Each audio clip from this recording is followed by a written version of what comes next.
eggulo era emipiira esatu gyazanyiddwa mu bisaawe n'ebitundu by'eggwanga eby'enjawulo era bannaffe aba Bull FC nga tebalina Abe Kikomeko nga yasuspendinga okolesa empisa ensiiwuufu awo yasobodde okuba nti ttiimu ye eya Bull FC ettunka ne bannaffe yabadde ettunka ne bannaffe aba Lugazi FC era omupiira ogwageze okukomekerezebwa nga Bull nga terina Abe Kikomeko yagwangudde goal zabadde 4 ku bwereere.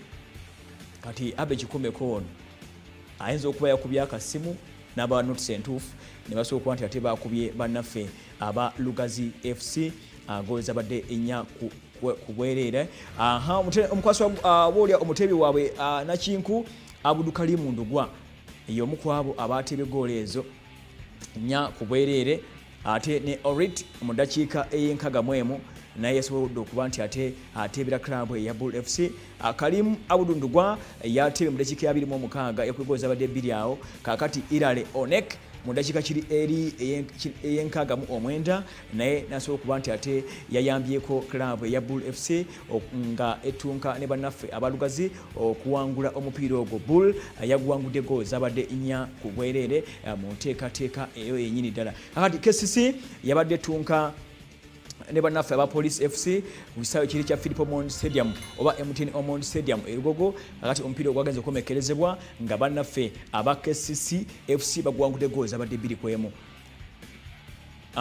KCC omupiira ogwo yagwangudde goal zabadde 2 ku 1. Yes, Jackson Magera mu kiseera nga baviiriddwako omutendesi waabwe n'okwasibwamu Jackson Magera awo.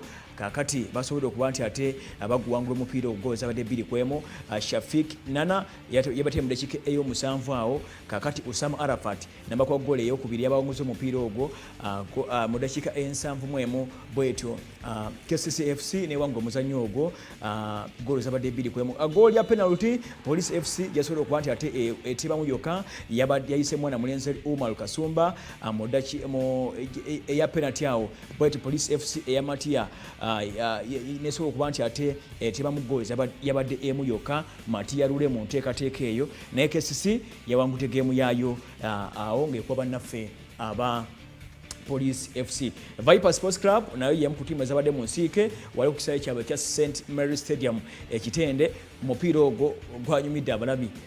Vipers eno bwe katagirya yandiwangula ekikopo era okusinziira ku mbeera nga bweri neekoono ng'agezaako Hussein Mbalangu Vipers yandibanga ekoledde omupiira ogwo naye yaguwangudde goal emu ku bwereere ng'ekuba naffe aba UPDF mu nteekateeka eyo yennyini ddala. Augusto Murongo mu ddakiika 74 omupiira ogwo yabatebedde goal eyo ne basobola okuba nti ate abannaffe aba Viper Sports Club bawangula omuzannyo nga batuuka ne Bull FC goal zabadde emu ku bwereere. Nkutegeeza nti Augusto Murongo yatebedde Viper Sports Club mu nteekateeka eyo yennyini ddala. Kati okuyisaako ku Liigi nga bwesobodde okuba nti ate Kimeza ekiyimirira nga tugenda ate emizannyo egigenda okuba ngizannyibwa olunaku olwaleero. Kankutegezeeko katini nnyo Kimeza nga bwe kiyimiridde ate tugende maaso okuba nga tutambula. Naye kansooke nkutegezeeko katono nnyo ku mizannyo egigenda okubeera olunaku olwaleero. Kakati tusobola okuba nti tukomekereza ne Liigi nga bwegenda okuba nga ettunka.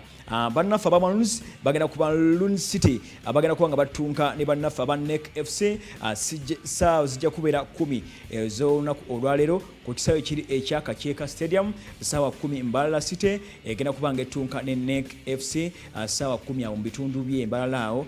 Saawa 10 mupiira oba match day eya 26 mu nteekateeka eyo yennyini. Kitala egenda kuba nga ettunka ne Wakiso Giants okukisaawe kiri ekya Royal Park Hoyimao. Kitala FC nga yemu ku ttiimu ezigezezaako okulaba nti zirwana okukolesa omutindo omulungi kuva ezajja mu liigi eggwanga ey'oku Ntikko. Saawa zigenda kubeera 10 egenda kuba nga ettuka ne Wakiso ng'ekyaza Wakiso Giants mu nteekateeka eyo yennyini ddala. So Tiro Bright Stars egenda kuba nga ettunka ne Express FC mukwano gw'abangi ku kisaawe kiri ekya Kavumba Recreation Grounds. Saawa 10 zennyini ez'olweggulo lw'olunaku olwaleero ku kisaawe ekya Kavumba Recreation Grounds.